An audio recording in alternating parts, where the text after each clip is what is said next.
கரூரில்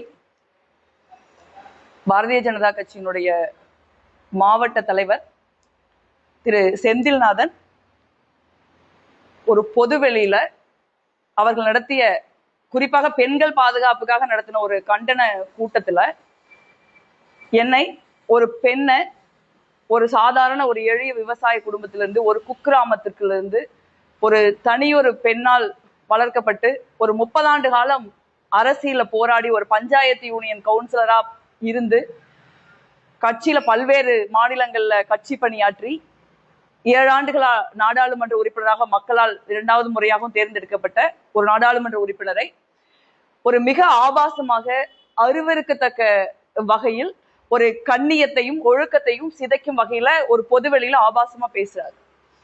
அது எதை குறிக்குது அப்படின்னா, பெண்களுக்கு அவங்க எவ்வளவு அறிவாளியா வேண்டுமானாலும் இருக்கலாம், அவர்கள் உழைப்பாளிகளாக இருக்கலாம், அவர்கள் திறமைசாலிகளாக இருக்கலாம், அவர்கள் அச்சமற்ற உண்மையை பேசக்கூடியவர்களா இருக்கலாம், அதிகாரத்தை பார்த்து கேள்வி கேட்கக்கூடியவர்களா இருக்கலாம்.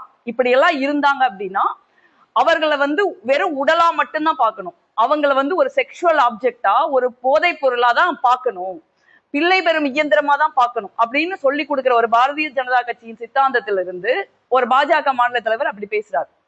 இதை பாரதிய ஜனதா கட்சிக்கு பெருமையா இருக்கலாம். ஏன்னா அதனாலதான் இன்னைக்கு வரைக்கும் அவர் மேல அவர் நடவடிக்கை எடுக்காம இருக்காங்க. பாரதிய ஜனதா கட்சியின் மாநில தலைவர் அவரே பெண்கள் ஆபாசமா பேசக்கூடியவர் தான். அவர்ல இருந்து யாரும் பாரதிய ஜனதா கட்சியில இதுவரைக்கும் கருத்தே சொல்லாம இருக்காங்க. அவர்களை பொறுத்த வரைக்கும் பெண்களை ஆபாசமாக பேசுவதும், பொது வாழ்வில் இருக்கிறவங்களை இழிவாக சித்தரிப்பதும் அவர்களுக்கு பெருமையான விஷயம்.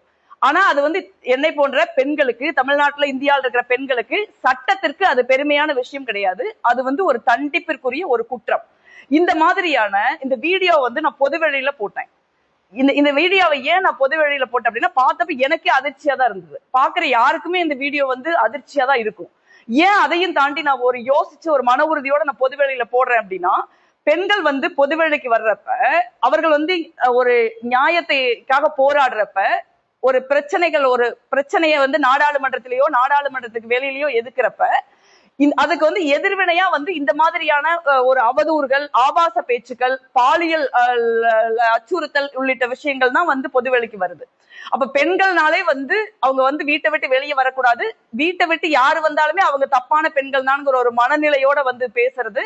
அப்படியும் அவங்க வீட்டை விட்டு வெளியில வராங்க, பொது வாழ்க்கைக்கு வராங்க, அரசியலுக்கு வராங்க அப்படின்னா அவங்க அமைதியா இருக்கணும், வாயை மூடிக்கிட்டு இருக்கணும், கையை கட்டி அடக்க ஒடுக்கமா இருக்கணும். அவங்களுக்கோ இல்ல அவங்க சார்ந்திருக்கிற மக்களுக்கோ எந்த பிரச்சனை வந்தாலும் வாயை திறந்து பேசக்கூடாது. அப்படி நீங்க பேசுனீங்கன்னா இந்த மாதிரிதான் உங்களை பொதுவெளியில் நாங்க அசிங்கப்படுத்துவோம் அப்படின்னு ஒரு மாவட்ட தலைவர் பாஜக இருந்து துணிச்சலா பேசுறாரு. அப்ப பொதுவெளியில் இருக்கிற பெண்களுக்கு இவங்க என்ன சொல்ல வராங்க அப்படின்னா, இனிமே நீங்க பொதுவெளிக்கு வந்தீங்க, பொது வாழ்வுக்கு வந்தீங்க, அரசியலுக்கு வந்தீங்க, வீட்டை விட்டு வெளியில வந்தீங்க அப்படின்னா இதுதான் உங்க கதி, அதனால நீங்களாம் வராதீங்க அப்படின்னு அவங்களுக்கும் அவர்களுடைய குடும்பங்களுக்கும் அது ஒரு மறைமுகமான மிரட்டலாக விடப்படுது. இது பொது வாழ்க்கையில் இருக்கிற பெண்கள்னாலே ஒரு என்ன நடந்தாலும் சரி, அவங்களை யாராவது ஆபாசமா பேசினாலும் சரி, ஒரு அச்சுறுத்தும் விதமாக பேசினாலும் சரி, அருவருக்கத்தக்க விதமாக பேசினாலும் சரி, பொதுவெளியில இப்படி அசிங்கப்படுத்தினாலும் சரி, அதை பயந்துக்கணும், அதுக்காக நம்ம வைக்கப்படணும், நம்ம கூனி குறுகி போயிடணும், பயந்துட்டு அப்படியே மறைஞ்சுக்கணும்னு நினைக்கிறாங்க. அந்த மாதிரி பெண் நான் கிடையாது. இன்னைக்கு இருக்கிற எந்த பெண்ணுமே அப்படி கிடையாது. இந்த மாதிரி பொதுவெளியில பேசுறவங்க தான் வெக்கப்படணும், அந்த கட்சியை சார்ந்தவங்க தான் வெக்கப்படணும், அவங்க ஃபாலோ பண்ற சித்தாந்தம் தான் வெக்கப்படணுமே ஒழிய எங்களை மாதிரி நேர்மையாகவும் நெஞ்சுரத்தோடும் கண்ணியத்தோடும் அச்சமற்ற அரசியல் செய்கிற பெண்களோ இல்ல பொது வாழ்வில் வேற துறைகள் இருக்கிற பெண்களோ இதுக்கு பயப்பட வேண்டியதில்லை. இது ஒரு சாதாரண விஷயம் கிடையாது. இந்த மாதிரி இது எனக்கு தான் முதல் நடந்திருக்குன்னு கிடையாது. எனக்கே பாரதிய ஜனதா கட்சி இதற்கு முன்னே இந்த மாதிரி ஒரு விஷயத்த பண்ணிருக்காங்க. பல பெண்கள் பல்வேறு சூழல்ல இந்த மாதிரியான பிரச்சனைகளை அவங்க எதிர்கொள்றாங்க. ஒரு எளிய பெண்கள், எந்த விதமான குடும்ப பின்னணியோ அரசியல் பின்னணியோ இல்ல என்னை மாதிரி ஒரு மக்களால் தேர்ந்தெடுக்கப்பட்ட பொறுப்புலையோ இல்லாத பல பெண்கள் எதிர்கொள்றாங்க.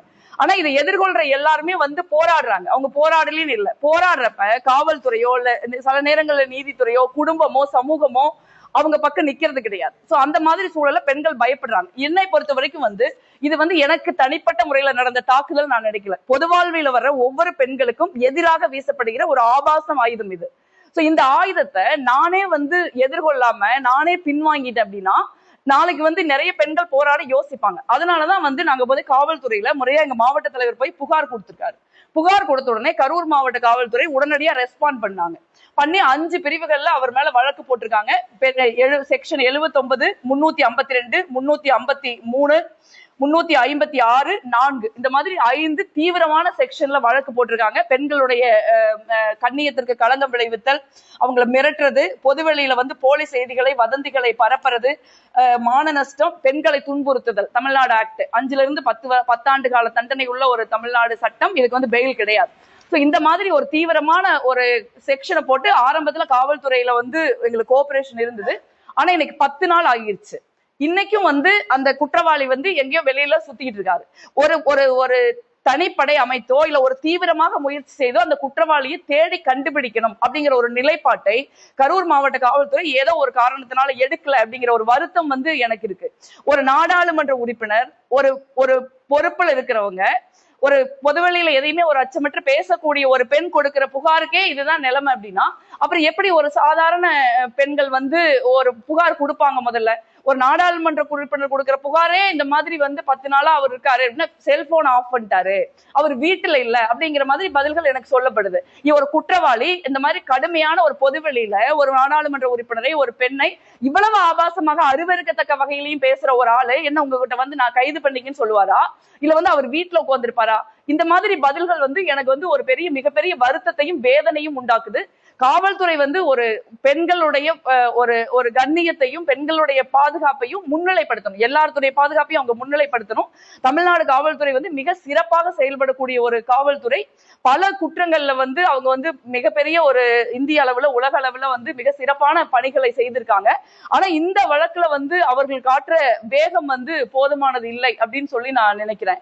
சோ அதனால மிக நிச்சயமா அவங்க விரைந்து நடவடிக்கை எடுத்து அந்த பாஜக மாவட்ட தலைவர் செந்தில்நாதனை கைது பண்ணும். இது தொடர்ச்சியாக நாங்க கொடுத்த புகார் மட்டும் இல்ல, பல்வேறு மாவட்டங்கள்ல காங்கிரஸ் கட்சியை சேர்ந்தவர்கள், கூட்டணி கட்சி, கம்யூனிஸ்ட் கட்சி உட்பட கூட்டணி கட்சிகளை சேர்ந்தவர் தோழர்கள், பல்வேறு அமைப்புகள் பல்வேறு இடங்கள்ல புகார் கொடுத்திருக்காங்க. நீங்க மகளிர் கமிஷன்ல புகார் ஆயிருக்குது. பல்வேறு மாவட்ட காவல்துறை கண்காணிப்பாளர்கள் அலுவலகத்துல, பல்வேறு மாவட்ட காவல்துறையில புகார் கொடுக்கப்பட்டிருக்குது. டிஜிபி ஆபீஸ்ல புகார் கொடுக்கப்பட்டிருக்குது. தமிழகம் முழுக்க, இந்தியா முழுக்க என்னோட வீடியோ பார்த்து ஷாக் ஆகி பல்வேறு கட்சியை சேர்ந்தவர்கள், நாடாளுமன்ற உறுப்பினர்கள், எங்க கூட்டணி கட்சியை சேராதவர்கள் கூட எங்க கட்சி, எங்க கூட்டணி கட்சி மட்டுமல்ல, கூட்டணி கட்சிகளை சேராத கட்சிகளை சேர்ந்தவர்கள் கூட மிக தீவிரமாக எதிர்வினை ஆற்றியிருக்காங்க. எந்த விதமான கட்சியோ சித்தாந்த நிலைப்பாடோ இல்லாத சமூகத்தில் பொறுப்பிற்குரிய பல பேர் இதை எதிர்த்து உடனடியா காவல்துறை நடவடிக்கை எடுக்கணும்னு பொதுவேளையில அவங்க சமூக வலைதளங்கள்ல எதிர்வினை ஆற்றிருக்காங்க.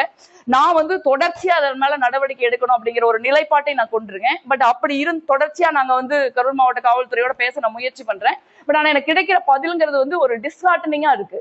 சோ இந்த மாதிரியான ஒரு சூழல்ல விட்டு போயிடக்கூடாது. இந்த வழக்கை பொறுத்த வரைக்கும் நான் இந்த வழக்கை எனக்காக மட்டுமில்ல, இங்க சமூகத்துல வீட்டை விட்டு வெளியில நம்ம படிச்சு ஒரு நல்ல வேலைக்கு போய் நமக்கு பிடிச்ச துறைகள், அரசியல் உட்பட சினிமா உட்பட பிடித்த துறைகள்ல நம்ம பணியாற்றணும். நமக்கு அறிவு இருக்கு, திறமை இருக்கு, நமக்கு மிகப்பெரிய ஒரு மன உறுதி இருக்கு, நமக்கு எல்லாவற்றையும் எதிர்கொள்ளக்கூடிய ஒரு தைரியம் இருக்குதுன்னு நினைக்கிற ஒவ்வொரு பெண்ணுக்காகவும் இந்த வழக்கை இறுதி வரை நடத்தி, உச்சநீதிமன்றம் வேணாலும் போனாலும் அந்த வழக்கை உச்சநீதிமன்றம் வரை நடத்தி இந்த நபருக்கு தண்டனை வாங்கி கொடுக்கணும். இந்த பாஜகவின் மாவட்ட தலைவருங்கிறதுல நான் உறுதியா இருக்கேன்.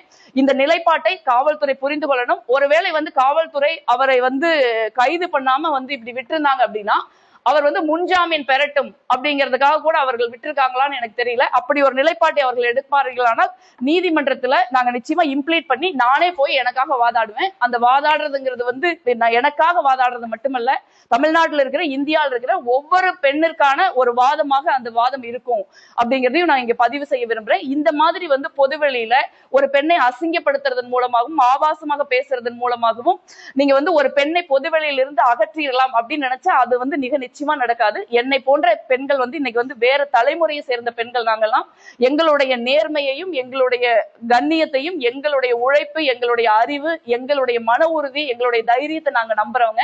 இதற்கெல்லாம் பயந்துட்டு நாங்க பொதுவெளியில இருந்து போக மாட்டோம். அதிகாரத்தை பார்த்து கேள்வி கேட்காம இருக்க மாட்டோம். அதிகாரம் தவறு செய்கிறவர்கள் யாராக இருந்தாலும், அவர் பிரதம மந்திரியா இருந்தாலும் நாங்க மிக நிச்சயமா தட்டி கேட்போம். அதற்குதான் எங்களை நாடாளுமன்றத்திற்கு மக்கள் அனுப்பி வச்சிருக்காங்க. என்னுடைய கடமையை நான் செய்வேன். என்னுடைய கடமையை செய்யறதுக்கு எனக்கு எதிர்வினை இதுதான் அப்படின்னா அதை நான் எதிர்கொள்ள தயாரா இருக்கேன். அதுக்கு எனக்கு எந்த விதமான பயம் கிடையாது.